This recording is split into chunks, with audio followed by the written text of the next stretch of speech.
అంబటి రాంబాబు గారిని ఇక్కడ నడిబొడ్డున ఇంట్లో ఉంచి గుంటూరు మధ్యలో మేమేదో దౌర్జన్యం చేసేశాం అని చెప్పని గల్లా మాధవి గారు, గల్లా రామచంద్రరావు గారు గల్లా ఎగరేస్తున్నారు. చెప్తున్నాం, పాత జ్ఞాపకాలను ఒకసారి గుర్తు తెచ్చుకోమని ఒక్కసారి చెప్తున్నాం. రెచ్చగొట్టకండి.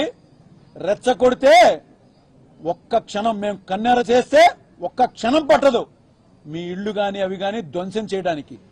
మాదా సంస్కృతి కాదు.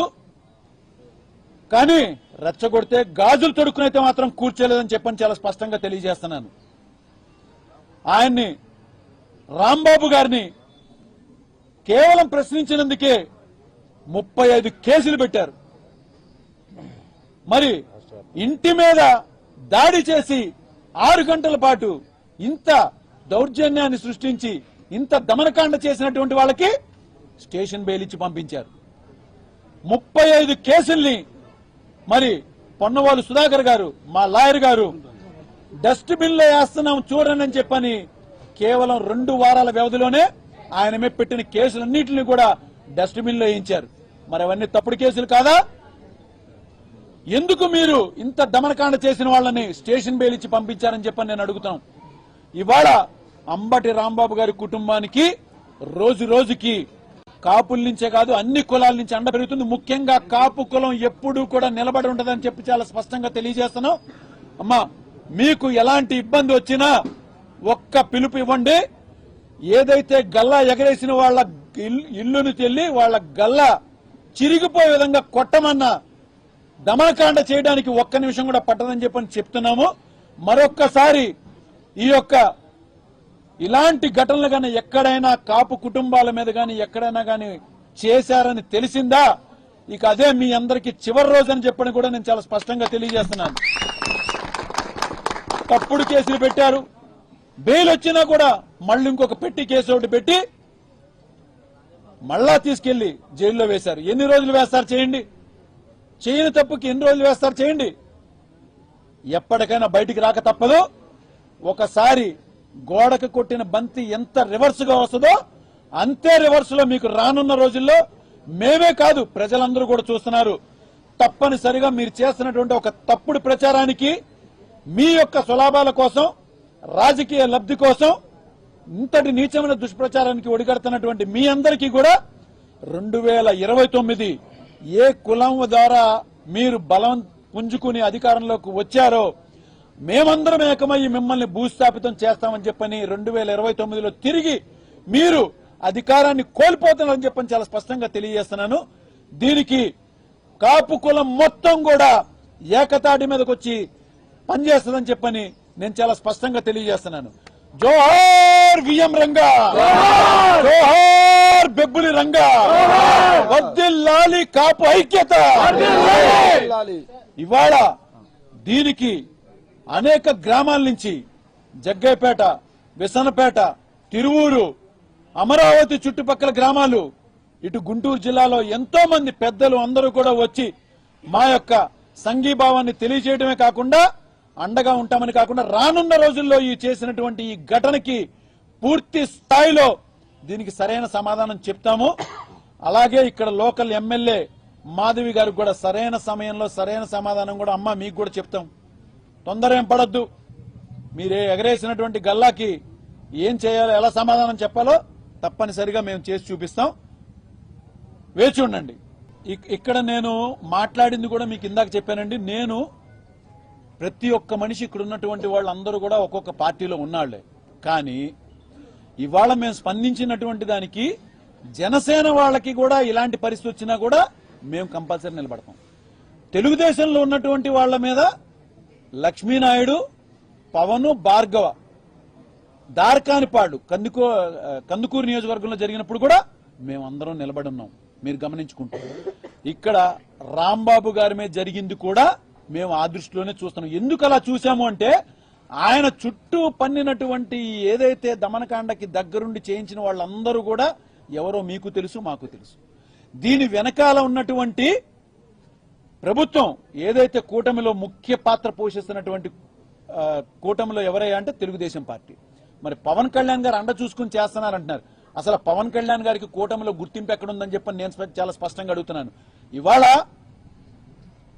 మోడీ గారు 2వ దశ వచ్చినప్పుడు అమరావతికి పవన్ కళ్యాణ్ గారి ఇన్విటేషన్ ఎక్కడుందండి? అక్కడ సిఆర్డీఏ బిల్డింగ్ కట్టారండి, అక్కడ శిలాఫలకం మీద పవన్ కళ్యాణ్ గారి పేరు ఎక్కడుందండి డిప్యూటీ సీఎంగా? ఎక్కడ వైజాగ్ లో జరిగినటువంటి ఒక ఇంటర్నేషనల్ సమిట్ జరిగింది, అక్కడ పవన్ కళ్యాణ్ గారు కనిపించారండి మీకు ఎవరికన్నా? ఇలాగా సరైన అవకాశం ఉన్న ఎక్కడైతే కూటమి గుర్తింపు ఇవ్వాల్సిన చోట పవన్ కళ్యాణ్ గారిని పెట్టకుండా ఇలాంటి వాటికి ఒకవేళ పవన్ కళ్యాణ్ గారిని వాడుతున్నారని అనుకుంటే ఈ కాపులందరూ పవన్ కళ్యాణ్ గారు కూడా వెనక ఉండరండి. ఇప్పటికే చాలా చోట్ల ఆయనకు కూడా వ్యతిరేకత వస్తుంది. దీని మీద ఆయన స్పందించలేదని మా సోదరి అడిగిందండి మీడియా ముఖంగా. పవన్ కళ్యాణ్ గారు మీ అండ చూసుకునే రెచ్చిపోతున్నారని చెప్పని కూడా మౌనిక గారు చాలా స్పష్టంగా అడిగారు. ఇవాల్టి వరకు ప్రెస్ మీట్ గానీ ఆయన ఎదురొచ్చి ఒక మాట తప్పు జరిగిందని చెప్పలేదంటే ఎవరినైనా నిలదీస్తాం. ఆయన కాదు, వాళ్ళ అన్నదమ్ములు మొత్తం కట్టగట్టుకుని వచ్చి ఈసారి గన మీరు కూటమికి సపోర్ట్ ఇవ్వండి అంటే మాత్రం చెప్పాను కదండి. 88 తర్వాత రిజల్ట్ 89లో ఏం జరిగింది, 2016లో ముద్రగడ గారి తర్వాత 19లో ఏం జరిగింది, ఇవాళ ఈ ఘటన తర్వాత 29లో కూడా రిపీట్ అవుతుంది.